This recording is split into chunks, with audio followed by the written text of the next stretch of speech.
पिछले सत्रों में हमने जाना कि एफपीओ के सदस्य ही उसकी बुनियाद हैं। किसी भी एफपीओ की सफलता में उसके कामकाज के तौर तरीके अहम भूमिका निभाते हैं। एक बोर्ड के रूप में हम एफपीओ के संचालन की बेहतर कार्यप्रणाली स्थापित करने के लिए जिम्मेदार हैं।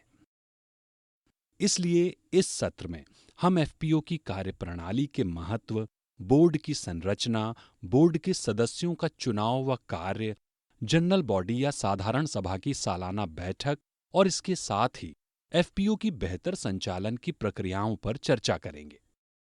चैतन्य एफपीओ ने एक एनजीओ की प्रतिनिधि गायत्री को बुलाया है, जो कि उन्हें एफपीओ की कार्यप्रणाली को बेहतर बनाने के लिए मार्गदर्शन दे रही है। तो आइए चलते हैं और देखते हैं कि मीटिंग रूम में वहां किस तरह की चर्चा हो रही है। चैतन्य एफपीओ के बोर्ड के सदस्यों को मेरा नमस्कार। आप लोगों ने मुझे आमंत्रित किया, इसके लिए बहुत बहुत धन्यवाद। आज हम सभी एफपीओ के संचालन के बेहतर तौर तरीकों पर चर्चा करने के मकसद से यहाँ इकट्ठा हुए हैं। हम सब मिलकर इस विषय पर विस्तार से चर्चा करेंगे।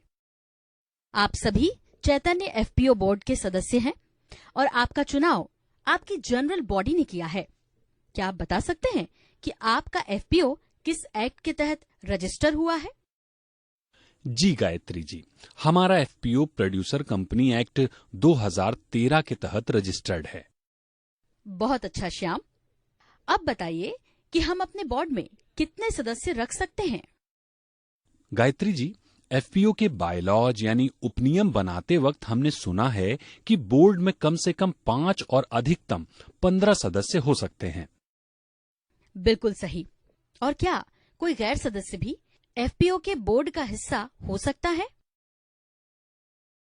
Gayatri ji, producer company act 2013 के मुताबिक बोर्ड में स्वतंत्र या विशेषज्ञ की नियुक्ति की जा सकती है। इनकी संख्या बोर्ड के कुल सदस्यों की संख्या के 5वें हिस्से तक हो सकती है।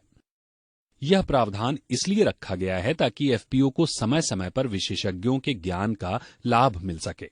हालांकि बोर्ड के इन विशेषज्ञ सदस्यों को बोर्डिंग का अधिकार नहीं होता है। गायत्री जी, ये बताइए कि कोई कब तक बोर्ड का सदस्य रह सकता है?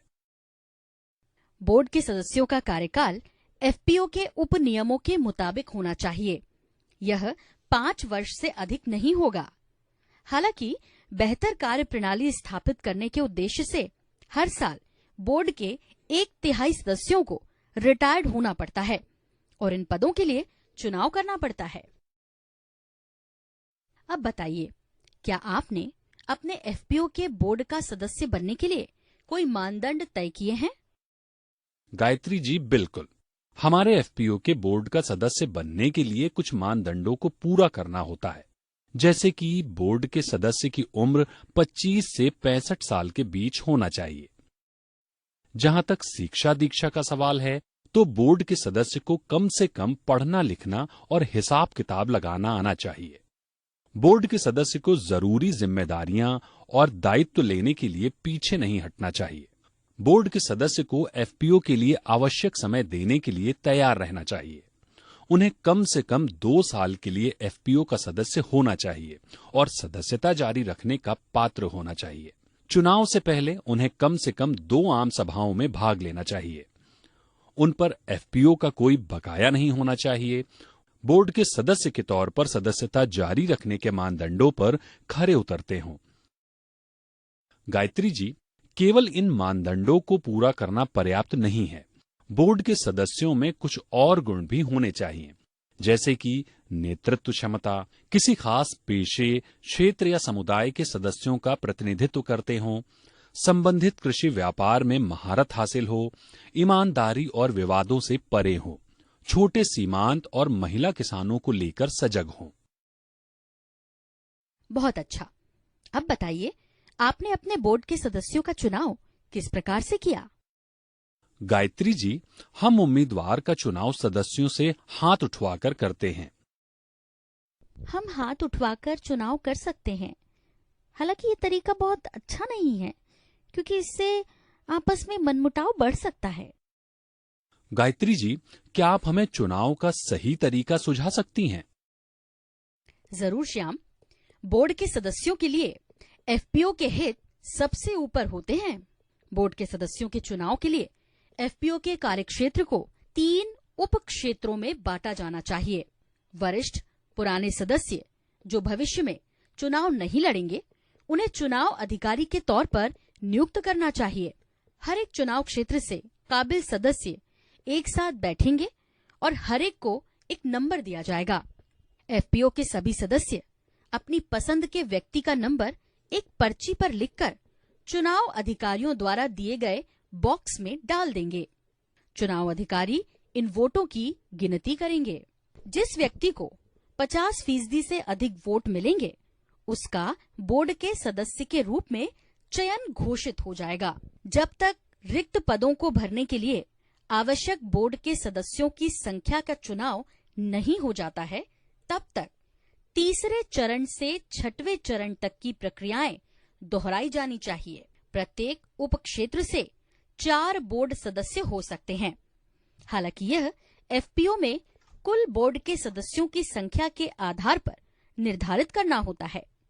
निर्वाचित हुए सदस्यों को शपथ दिलवाई जानी चाहिए। गायत्री जी, चुनाव का यह एक अच्छा तरीका है। हमें चुनाव का यही तरीका अपनाना चाहिए, क्योंकि ये पारदर्शी और खुला तरीका है। हम अपने बोर्ड की अगली बैठक में इस पर चर्चा करेंगे, नियम बनाएंगे और अगले साल जनरल बॉडी की वार्षिक बैठक में इसकी मंजूरी लेंगे। सही सुझाव है श्याम जी। इसके साथ ही निर्धारित प्रक्रिया के अनुरूप बोर्ड और जनरल बॉडी की बैठक बेहतर कामकाज सुनिश्चित करने के लिए बेहद जरूरी है। हमें अपने एफपीओ में इसका पालन करना चाहिए। आपने बहुत अच्छा विषय उठाया नज़मा। चलो इस पर चर्चा करते हैं। अब आप लोग बताइए कि आपके एफपीओ में बोर्ड की मीटिंग को लेकर किस प्रकार के नियम बनाए हैं। गायत्री जी, कंपनी एक्ट 2013 के मुताबिक हर 3 महीने में एक बार बोर्ड की बैठक जरूरी है। हालांकि एफपीओ के बेहतर कामकाज के लिए जरूरी है कि हर महीने एक तय तारीख और समय पर एक बार बैठक हो, जिसमें नियम के मुताबिक निश्चित कोरम से ज्यादा सदस्यों की मौजूदगी होनी चाहिए। मीटिंग के 7 दिन पहले लिखित नोटिस दिया जाना चाहिए। इसके साथ ही बैठक में चर्चा के लिए रखे गए विषयों का एक एजेंडा बनाकर उसको नोटिस के साथ उपलब्ध कराना चाहिए। गायत्री जी, क्या आप साधारण सभा या जनरल बॉडी की वार्षिक बैठक को आयोजित करने के कुछ नियम बता सकती हैं? जी बिल्कुल। साल में कम से कम एक बार जनरल बॉडी की मीटिंग, या जिसे हम एजीएम कहते हैं, आयोजित करना जरूरी है। इसके लिए कुछ नियम हैं जिनका पालन करना जरूरी है, जैसे कि वित्तीय वर्ष के खत्म होने से 6 महीने पहले सदस्यों की सुविधा के मुताबिक सालाना बैठक की तारीख तय करें। एफपीओ के नियमों के मुताबिक मीटिंग में हिस्सा लेने के योग्य और अयोग्य सदस्यों के नाम की लिस्ट नोटिस बोर्ड पर लगाई जानी चाहिए और सदस्यों को बैठक की तारीख से पहले सूचित किया जाना चाहिए। एजेंडा के साथ लिखित में एक नोटिस 14 दिन पहले सदस्यों को दिया जाना चाहिए। ऑडिट किए गए वित्तीय विवरण के साथ सालाना रिपोर्ट प्रकाशित की जानी चाहिए और हर एक सदस्य को उसकी प्रतियां वितरित की जानी चाहिए। कोरम तभी पूरा माना जाएगा जब एफपीओ के कुल सदस्यों की संख्या का 1/4 भाग बैठक में हिस्सा ले रहा है। एजीएम के अलावा किसी जरूरी मामले पर फैसला लेने के लिए बोर्ड द्वारा सदस्यों की बैठक आयोजित की जा सकती है। साधारण सभा की इस तरह की बैठक को हम असाधारण बैठक या एजीएम कहते हैं। गायत्री जी, हमने जाना कि बोर्ड और साधारण सभा की नियमित बैठक आयोजित करवाना बोर्ड की अहम जिम्मेदारी है। इनके अलावा हमारी और भी कोई जिम्मेदारियां हैं? श्याम, एफपीओ के कामकाज का बेहतर तरीके से संचालन करने के लिए बोर्ड को सुशासन की कई प्रक्रियाओं को स्थापित करना होता है, जैसे कि वैधानिक अनुपालन के अंतर्गत एफपीओ को ये सुनिश्चित करना होता है कि एफपीओ और रजिस्ट्रेशन एक्ट और अन्य कानून जिनके तहत व्यवसाय के लिए लाइसेंस और परमिट लिए गए हैं, उन सभी नियम कानूनों का समय पर पालन हो। बोर्ड का ध्यान हमेशा एफपीओ के मिशन, रणनीतियों, सदस्यों के हित और विभिन्न गतिविधियों के निरंतर संचालन पर रहे। बोर्ड को यह सुनिश्चित करना होता है कि एफपीओ के निर्णय प्रक्रिया में बोर्ड की सक्रिय भागीदारी रहे और निर्णय समय पर लिए जाएं। बोर्ड की जिम्मेदारी है कि जनरल बॉडी और बोर्ड की बैठकें नियमित रूप से हों। बैठकों में सबकी भागीदारी रहे और उनमें लिए गए निर्णयों को लागू किया जाए।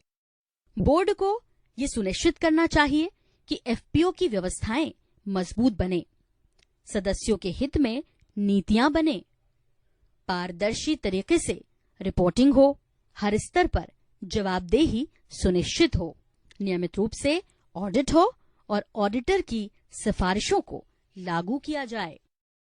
तो ये एफपीओ के कामकाज के कुछ अच्छे तौर तरीके हैं जिन्हें आगे बढ़ाने में बोर्ड महत्वपूर्ण भूमिका निभा सकता है।